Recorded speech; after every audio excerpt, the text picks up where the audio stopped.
Oh, it's so nice to see everybody. It's like warms my heart. So let's give it another minute and then we're gonna start with the reading because I feel if anything can help us heal from codependency, it's learning to trust ourselves and trusting ourselves as being really connected to our intuition and our knowing. So that's the discussion tonight. How do we rekindle our relationship with intuition and knowing? Okay. Liz, you want to read it? Sure, I'll read it. All right. Let me open it up. So there were two, Janice. Yes. Um, I would start with the shorter one first, which is really about the difference between intuition and thought. Okay. And let's go with that. And then we can go to the longer one, which is a little more extensive about what intuition really is. Okay, so I will start with intuition versus thought. Right. Okay. Intuition is often described as a gut feeling, an unexplained sense that tells you something is true even when you have no evidence or proof of it. This is your higher self guiding us toward happiness and light. Our thoughts are much chattier, even noisy in our head, and are usually an indicator of our anxiety or fear-based beliefs. Thoughts can intrude upon, mask, or even take over our intuition completely. Why? Because thoughts are loud. Our intuition is much less verbal and will present as a feeling or vibe rather than a sentence we tell ourselves in our head. This analogy explains it beautifully. Intuition is not like the waves on the surface of the ocean, but more the tide beneath the waves. Your intuition is your connection to your higher self. It is your highest form guiding you toward love, happiness, and light. Your higher self always has your best interests at heart, and so many messages or feelings delivered to you in the form of intuition will always have a basis of warmth and caring. Quieting the mind is the best way to connect with our higher self and allow it to be heard. The answers are always within us. We simply need to trust ourselves. I feel like that one we could go off on for a while. You know, the next one's really powerful too. Um, because intuition is it's a sensory mechanism that keeps us safe and secure. It is not a thought process. It is literally when our mind, body, and spirit is at one, our intuition. I mean, there's not one of you, I'm gonna guess, that hasn't gone against your intuition and it always kicked you in the butt. You know, and that's why we're talking about it, because the intuition, if you just simplify even that particular passage, is it keeps us safe and secure. It is what is we can trust. We can trust our intuition. We may think we can't, but that's because they're thoughts. They're not intuition. Our intuition is flawless. Do you guys know that? Or at least learning that?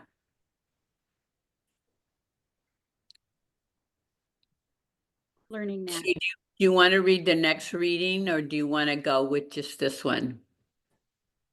Yeah, Cindy, did you want to say anything more? No, you're okay. Yeah, we can go to the next Let's one. go to the next one because it just expands the first one. Okay. So let's see. Okay, intuition. Intuition is the ability to acquire knowledge without recourse to conscious reasoning or needing an explanation. Different fields use the word intuition in very different ways, including but not limited to direct access to unconscious knowledge, unconscious cognition, gut feelings, inner sensing, inner sight, to unconscious pattern recognition, and the ability to understand something instinctively without any need or conscious reasoning. Intuitive knowledge tends to be approximate. The opposite of intuition is uncertainty or confusion. When you get a flash of intuition, you immediately know what to do. It can feel like you are being pulled toward that decision, like that is the only option there is. On the other side of intuition are self-doubt and uncertainty. If you are not familiar with listening to your intuition, you may often feel confused and overwhelmed. Learning to pay more attention to the signals in your body might help you overcome indecisiveness and make decisions that are in your best interest. Pretty much everyone has experienced a gut feeling, that unconscious reasoning that propels us to do something without telling us why or how. Sophie Burnham, best-selling author of The Art of Intuition, tells the Huffington Post, "It's different from thinking. It's different from logic or analysis. It's a knowing without knowing." Our intuition is always there, whether we're aware of it or not. Even when we're not at a fork in the road, wondering what to do and trying to hear that inner voice, our intuition is always there, always reading the situation, always trying to steer us the right way. But can we hear it? Are we paying attention? Are we living a life that keeps the pathway to our intuition unblocked?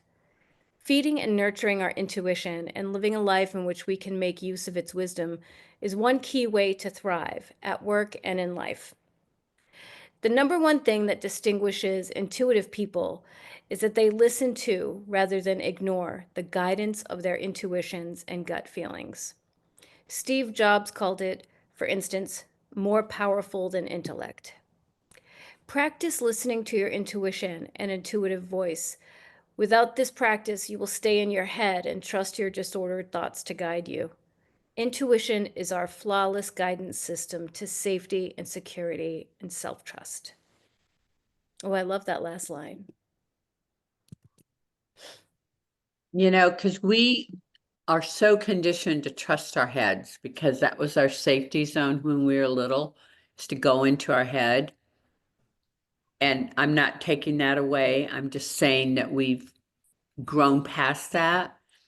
And now we have to get back to what is really safety and security, which is the mechanism of intuition. Do you guys experience that? We go against it a lot, but do you know that it's flawless? Shake your heads where I can get a read. Kind of. Yeah, because the thing is, we judge, our intuition is flawless. Our thoughts judging it makes it the problem. And what I'm saying is your guidance system is not going to misguide you. It's not what it's designed for, ever. And I liken it to like whales and elephants, in that the sense that they never override their intuition, their guidance system. It's flawless. It is what helps them survive. But our heads are disconnected from our intuition, and that causes the disruption and the questioning of our intuition, because we have not learned to trust it. We grew as embryos into this beautiful, magnificent system, and then we get all discombobulated because people teach us not to trust our intuition. Do you know that? We get waylaid. We do. And I've always used this as an example, and I'll use it again. It's like, let's say there's Uncle Joe in your family, and your intuition, your gut, and your whole psyche is saying, I don't want to hug him, or your grandfather, grandmother, it doesn't matter. But I'm just using Uncle Joe. It's like, and then guess what our family does? You have to do it. Okay, right there is undermining our intuition and our gut and our well-being. Do you see that? That's how it starts, to not trust our intuition, because we're not being validated for that or acknowledged for that, because we know. Does that make sense, you guys? Yeah, I think your example is really good, Janice, because it's one of the ways we start learning to not trust our intuition. Yes. That's like, and at the same time, we learned not to trust our intuition. We can also learn to trust it, right? Like there's that flip side. Mhm. You know, because how many times, and everybody in this Zoom meeting has overridden their intuition, which says, don't do it.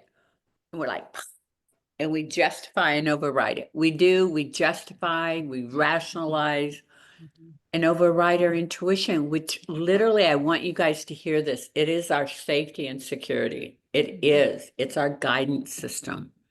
Mhm. And every time you override it, what happens? It just, Bad. Bad. does that make sense, you guys? Mhm.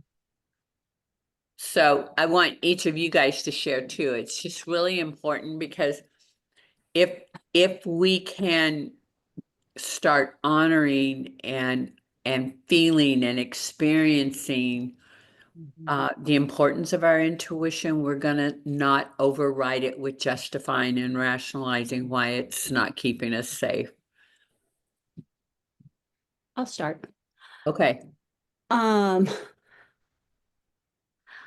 I can remember like pre-trauma, when I was in early childhood. My trauma happened when I was more in an adolescent. But I can remember getting messages that I'm sure uh, kind of locked away my intuition, or, at least covered it up or something. And that was that basically I was to be nice, and I was to um, someday find like a doctor or something that was going to that I would marry. And that was kind of like, I was never introduced to the idea of even going to college throughout my whole um, young life. Did it on my own. um, and so that's there, way down deep. Um, and I think what as I met more and more people throughout my, over the decades, many, some of them who are women that were raised by parents who didn't do that sort of thing. They did the complete opposite. And they, really instilled in these young women, their own agency and their own strength and all this. And I so uh, uh, admire those women. And anyway, that that certainly wasn't my upbringing, and there's no going back. But it's something that I think started the whole process of me not listening to my intuition. Um, just in the last 4, 5, 6 months, some of you know from me sharing that I've been on this wonderful journey. And after decades of not even having, I mean, just, I don't even know if there's like a negative that you can have as far as like, below zero of not having a connection with my higher self and my intuition. I'm at least, I think, I'm no longer in the red. Um, this is a wonderful conversation for me because I yearn, in a sense, for that connection. And I really am starting to try to listen to it. I'm not sure if I'm not sure if I know. I don't think I'm hearing it yet. And but I'm definitely feeling like I'm having more conversations or just connection or whatever with that higher self. But I still don't kind of feel, I still have like a lot of doubt and confusion. And there has been like a short period of time in my life prior to more recent trauma, where I actually was really, pretty connected for about a year. So I was really into Buddhism and things like that. And so I feel like I mean, I know it's there. I know it's there. And I just have to keep doing the work. And I have faith in the process that I'm going to uncover it. Just have to keep going with what I'm doing. Yeah. Yeah, I appreciate that. And the thing is, the disordered voice is very loud. Okay, it's like a blowhorn. It is Yeah. very loud. And we're used to hearing that loud voice, where intuition is a much more subtle, it can scream when you're really doing something very unsafe. It can say, no. And you do hear that, but it's more like a sensation and inner experience that's saying, doesn't feel right. It's, go ahead. I was just going to say, I think in the more recent decade of some trauma, I did a lot of, I think what I've learned is fawning in the moment when something gave the opportunity, provided the opportunity for me to listen to my intuition, Mhm. and it was screaming. But because my mind was so in the habit or pattern or, whatever of dismissing the intuition, the voice of the intuition, automatically almost, Mhm. that Mhm. I was conditioned to just immediately go into like the freeze or the fawning or something. And and I did a little exercise a few months ago where I actually wrote down a lot of the events that happened over this last decade, during which I think my intuition was telling me something, but I did not listen. And what I did, and it was amazing, I wrote down what my intuition was telling me that I really didn't listen to, and sort of like what I would have done differently if I did listen to my intuition in those moments. And it's a whole different behavior that I had, a whole different behavior. And I know how powerful it is. I know how powerful it is because of that exercise and because of, yeah, I just know it is. So I'm just grateful to have this conversation right now. Yeah, thank you, Cindy. I love that. It's because we don't listen, first of all, to our bodies. We don't Yeah. experience what our body sensations are telling us. And second of all, we only hear the blowhorn until you silence or quiet the blowhorn and start really connecting to how valuable and important our safety and security is. Then you start feeling and hearing it more. It doesn't have to be loud. Do you know what I mean? But we listen to the loud because that's what we're used to. Yeah. Yeah. I mean, the loudest person in the group, do they get the attention? They do. Mhm. I'd go ahead and share my own speaker. Wait, hang on. Can you guys hear me? Yeah. Okay, sorry, I wasn't sure. Uh, my experience has been, well, I'll start off with, it's funny because we're so trained, or we look for support or inclusion.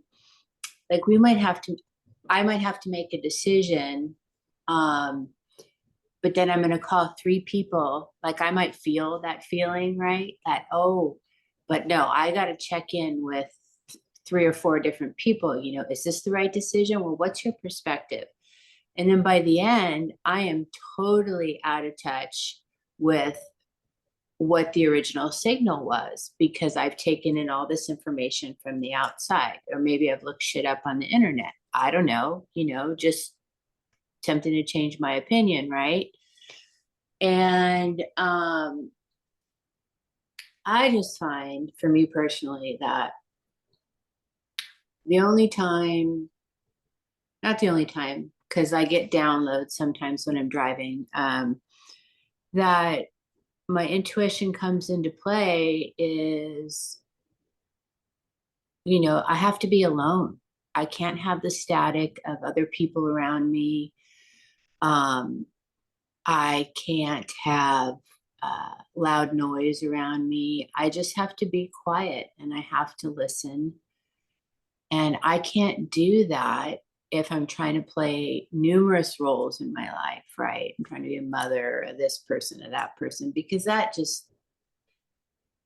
just static. And I can't, that's how I lived. And there was no me because I couldn't get centered and grounded. And now that I have the opportunity to do that, it's just more of a listening. I don't have to, I mean, I may sit with the decision for a while, be like, okay, and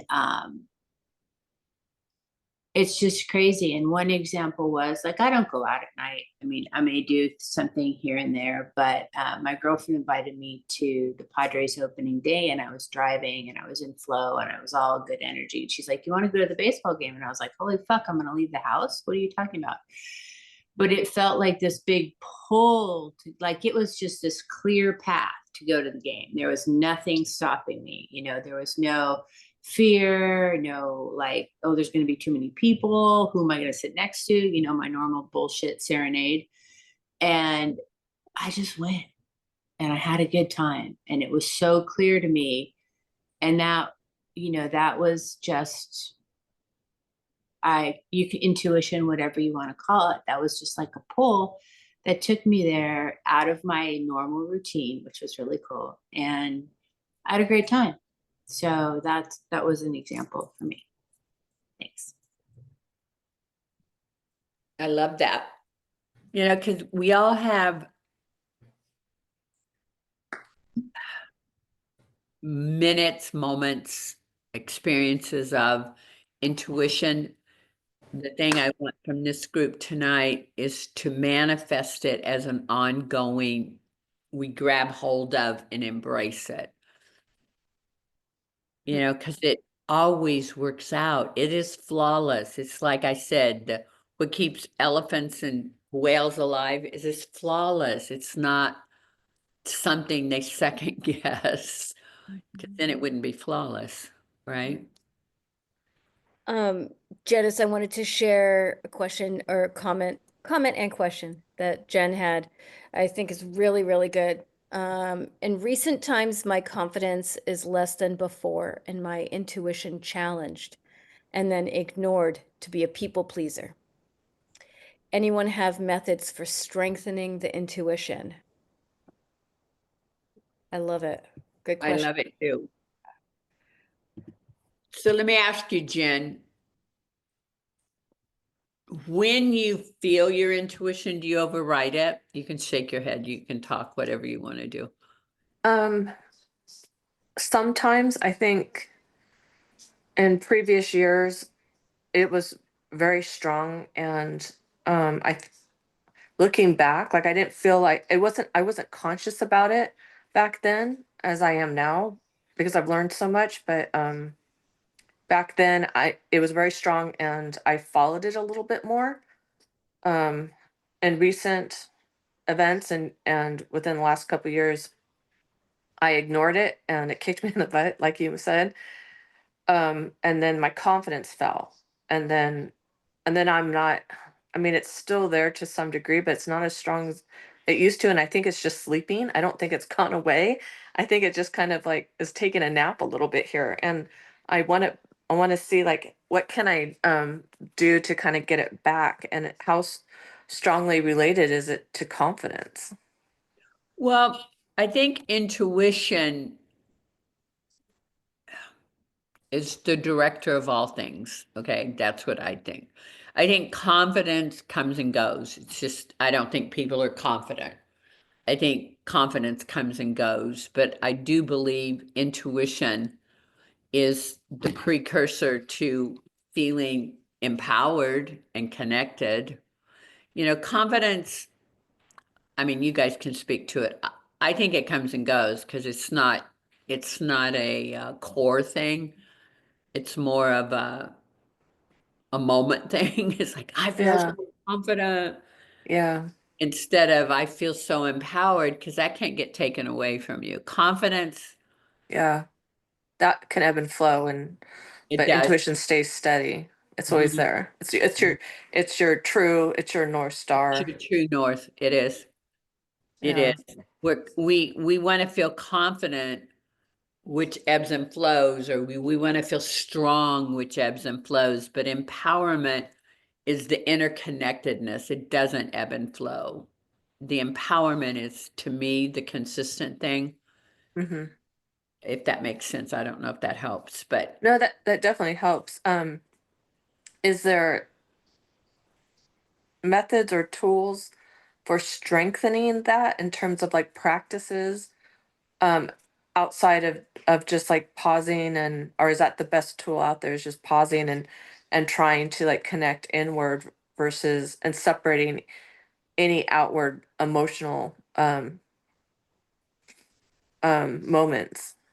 I'm gonna leave that to others and then I'll come back to that because I think it's a good question, how other people strategize or use that strengthening mechanism or process. I could jump in. Yeah, I mean, I've been working on that a lot, and I'm like a huge people pleaser myself.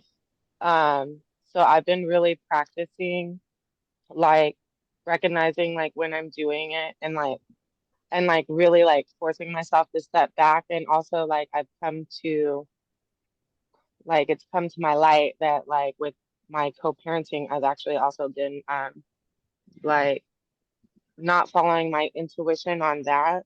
Um But I know, like, for me, like, grounding, like, barefoot outside really helps me. Like, meditation really helps.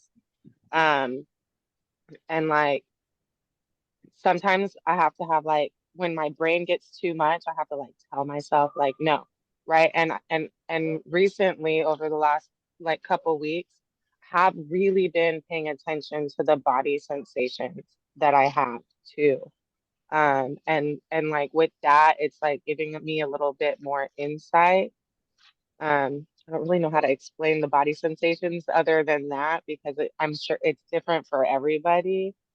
Um, but it's definitely like since I've been doing that, I've noticed a huge difference with like the piece of listening to my intuition, right? Because certain things that happened to me this week, I would have like reacted differently because my brain would have just gone all over the place, and like I knew like Mhm.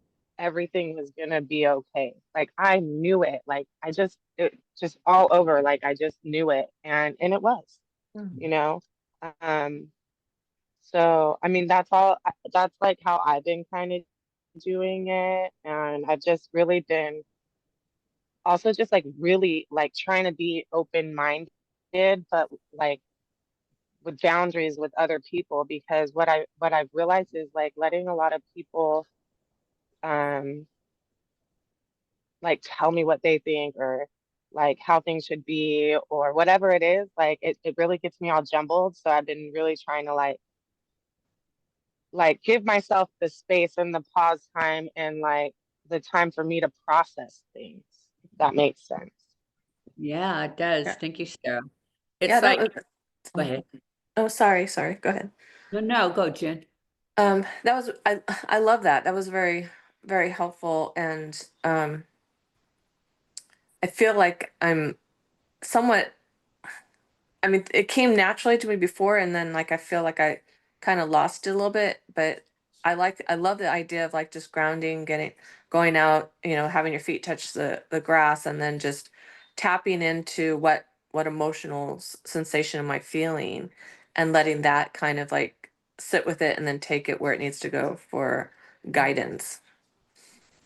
It's the clue. And going back, and I love what you said, Sarah, about, the mechanism of intuition incorporates knowing, heart, sensations, all our feelings. It's a whole mechanism. It's not like intuition's like the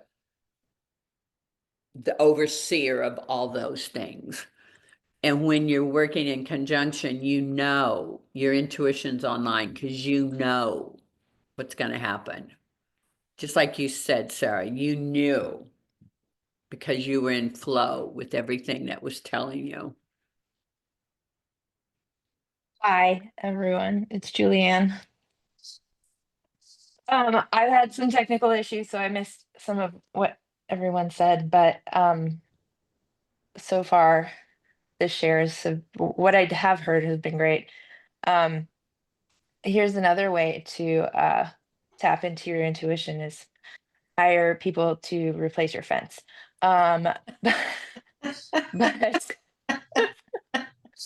um, with that said, it's been like the work I've been doing a lot of work on myself, a lot of journaling, a lot of um yeah, the journaling, the breath work, the therapy.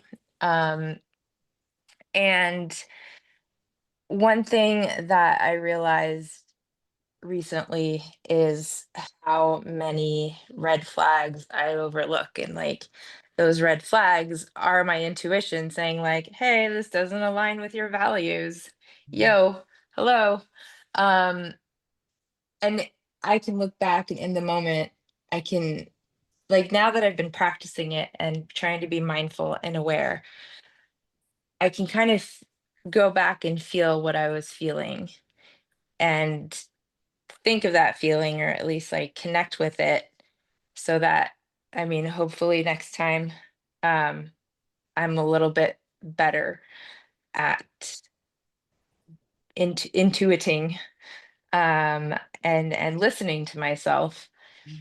um and then one more thing I wanted to say to that. So last night it's been a busy week. Contractors are here doing the fence. They've been assholes, like literal jerks. And the fence project was really my neighbor's project, but good neighbor policies. So, anyways, I last night I was like, okay, we have to figure something out. And I breathed with the intention of having the intuition, feeling empowered. I fell asleep while breathing, and I woke up with some brilliant ideas. And I just, like, I haven't felt that empowered in a long time, but I wasn't thinking anymore. I was like, the brain was no longer, I had let go because I was researching online, like, what can I do? What are my rights as a consumer? Like, what are, I'm looking at my computer. I'm like, what was I looking at towards my computer? It was like really trying to learn so much information to see what I could use my brain to protect myself with.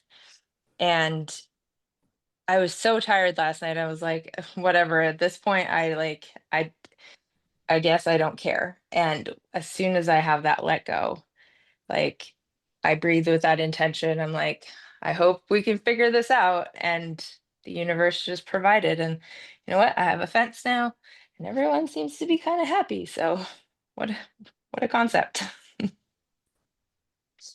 That's my share. Thank you for sharing that. It is, we get in our way. Google brain. It is, that's all it is. It's a Google brain. But we worship. Sometimes we think Google is God. So be mindful of that. It's like our mechanism and our intuition and our being and our well-being is all the mechanism in here. Do you guys start to see that, or at least know that? Or getting to know that anyway? One thing I put in the chat just a minute ago, Janice, was that it's a practice. I really love what Sarah you shared, and I can't remember your name, but it says telecommunicators iPhone. Julie, Julianne. Juliet, your share. But it really is a practice and like being embodied. And it, for me, I know that I've had to really practice that because my, I guess, automatic response really used to be to just dissociate or, uh, crumble in panic or whatever. It's like, but I learned how to manage that by just paying attention to my body and really listening. So it's like a practice of listening to oneself. So anyway, that's my 2 cents. I'm feeling very excited about this conversation. I think it's really good because it's just reminding me, you know, yes, it's not like you don't have to do it anymore. Yeah, you got to do it all the time. It doesn't end, and might get easier, become more automatic, or more like the go-to, to be like, oh yeah, there's my intuition. I can feel it. I know what that feels like. But yeah. Anyway, it thank you. is, and thank you for that, because it is a practice. If you don't practice it, it will be overshadowed by the loud voice. It will, no matter what, because our intuition is meant, it's not meant to compete with the loud disorder. It isn't. It's about going into our bodies and feeling it, because the loud voice can't be where the intuition is. They're very separate dimensions and paradigms.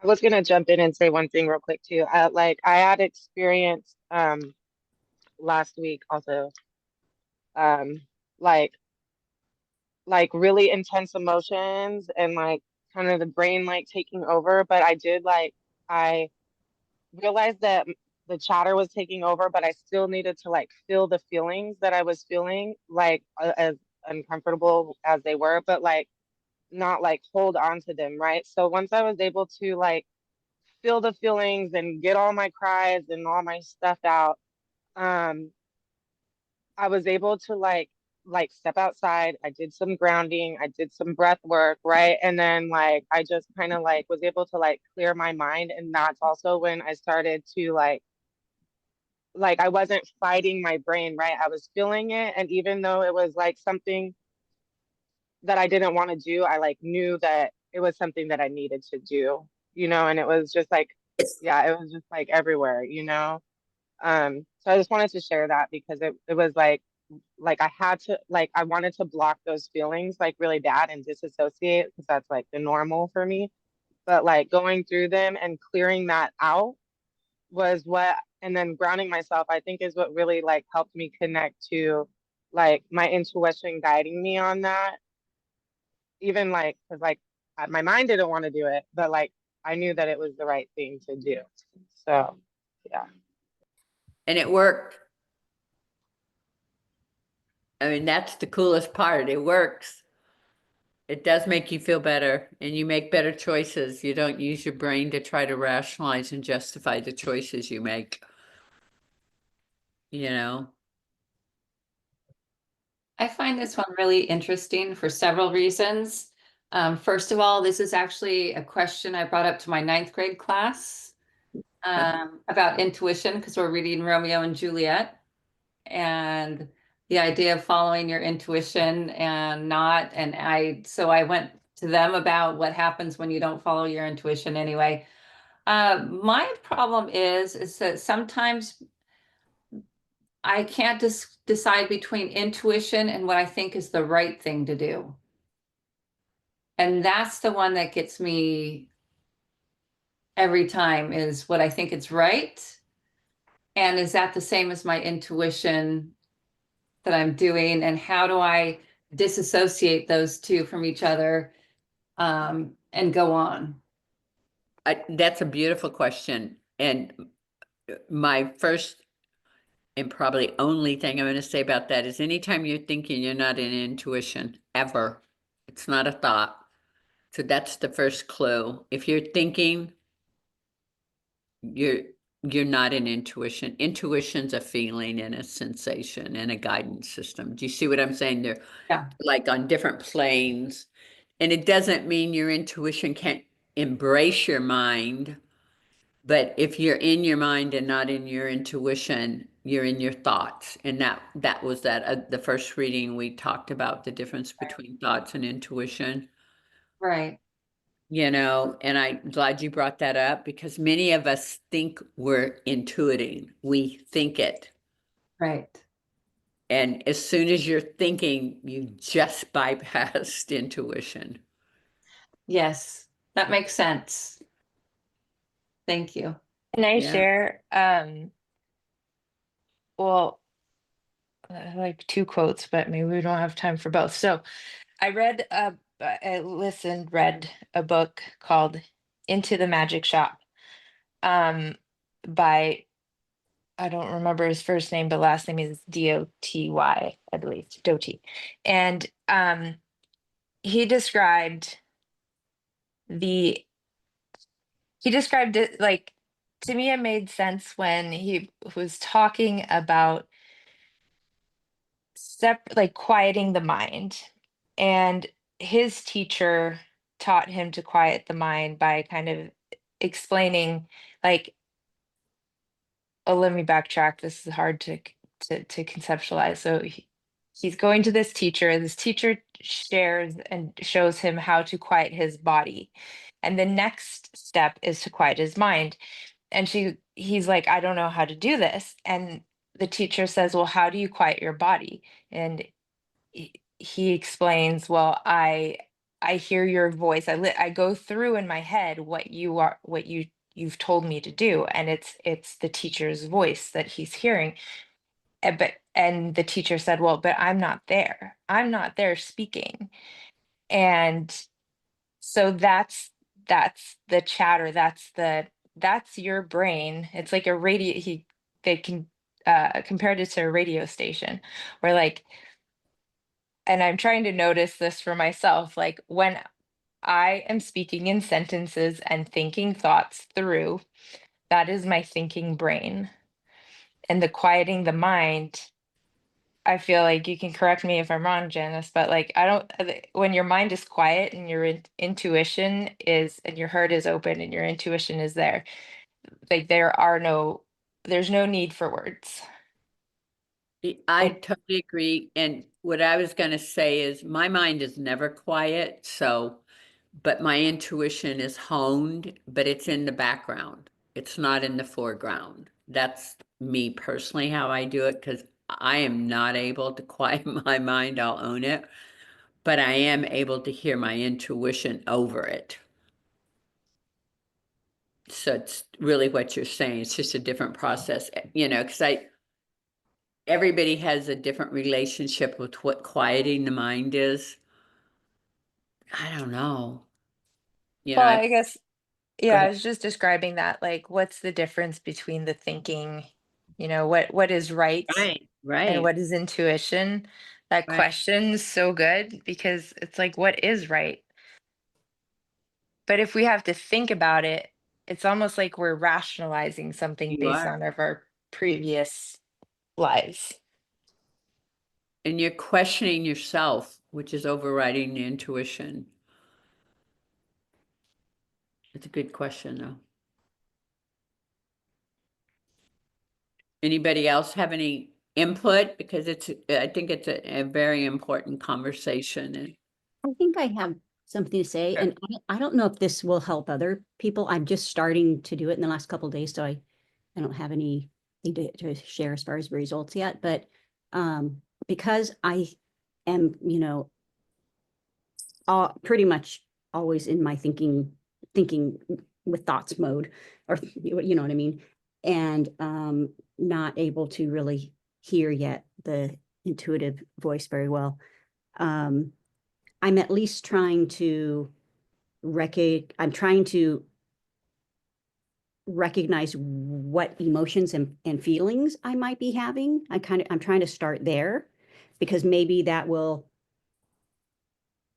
take the driver's seat and push the thoughts out of the driver's seat, at least. Anyway, what I'm doing is I'm using on my Apple iPhone, I'm sorry, on my iPhone, I'm using, I think it's the health or it's the mindfulness section of the health app. And I actually have reminders set on my phone that says something like, reflect how you're feeling, and it opens up and it gives me like word emotions from like that list of emotions, list of feelings, and I can touch it, and then like whichever one or two I'm feeling, and then it says what is leading you to feel this way right now or something, and it gives you little word bubbles, and it's like work or whatever. It gives you like all these different, and it logs it for me. So, and I have it set to do it like every 3 hours or something. And like I said, it'll give me a little notification on my phone. It doesn't even have a sound or anything. I could if I wanted to. And it prompts me to check in at that moment and ask myself, well, how am I feeling? Because again, I'm not in my I'm not feeling in my body. I'm not in body. I'm not whatever you want to call it. I'm not feeling emotions. I'm not understanding my emotions. I'm not connecting with my emotions most of the time throughout the day. Like I said, I'm in my thoughts.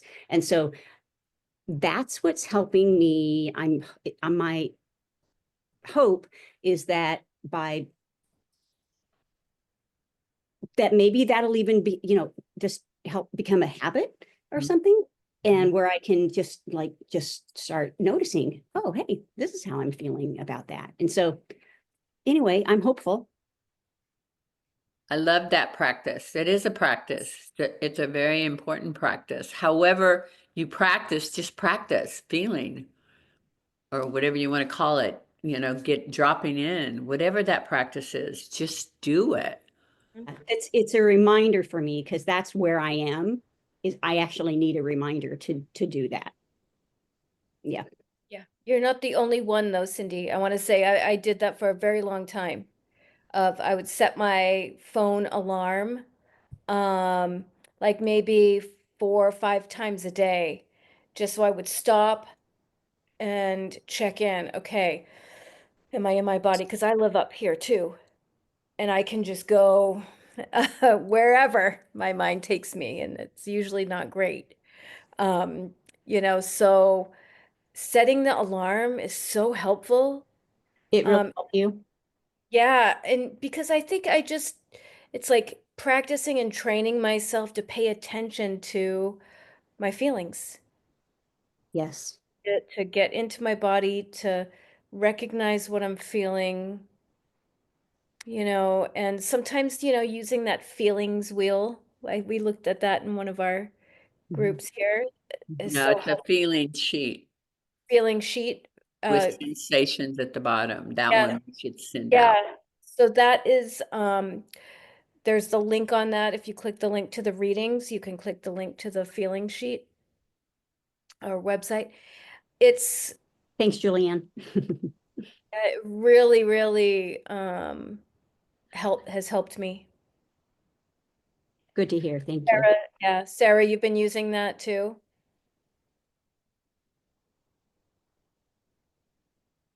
Yeah, so yeah, especially like the sensation part of it, but I've been using it on a pretty like daily basis, and like because there's so many sensations on there that I didn't realize are part of like a feeling and whatnot. So I've been utilizing it a lot. It's been a great help. And Mhm. are you using that same one? Do you think that I'm The using? it's the Hoffman one that Janice had sent us. Did Oh, you get oh, Yeah. one? you're talking about the feeling sheet. Okay, got it. And at Yeah, the the feeling bottom sheet. is sensations, so it Yeah. Yeah. helps you Yeah, got it. check in. I'll share just something real quick. Um, the thing since I've been on my sobriety journey, um, I've been able to meditate almost daily for like the last 35 days. And it's been really wonderful. Even if I do, for 10 minutes, it helps. But I am connecting that to being closer to my higher self because I am trying to be more mindful. Hope that makes sense. So, and then anytime there's, I don't work, but anytime like my dog barks or, um, you know, something outside is going on, and I don't, it just allows me to kind of stop. That would be my pause. And not really see how I'm feeling, but that's exactly what I want to start doing too. I like the ideas that y'all had tonight, but that was my 2 cents. Well, thank you, Thank Marie. you. Yeah, it's like whatever journey you're on, just practice it for connecting to yourself. It's vast, it's infinite, it's individual. But the most important thing is the practice of it over and over, pausing 6 times a day and taking 3 deep breaths. That's another simple one. I just want you guys to connect that this is home. Intuition is home. We're home, but we stay in our heads, which disconnects us from our home and that feeling of safety and security. I have a super simple suggestion that I do. Yeah. So when I hit a stop sign or a red light, I'm like, oh, okay, I'm not going to get pissed off. I'm just going to sit here and be grateful. And I'm going to pause. I'm going to take a deep breath. And then my energy shifts back. If I've been in a hurry or irritated with the person in front of me, perhaps, I take that stop as a little literal stop, check in. And we all drive around. So that's pretty simple to do.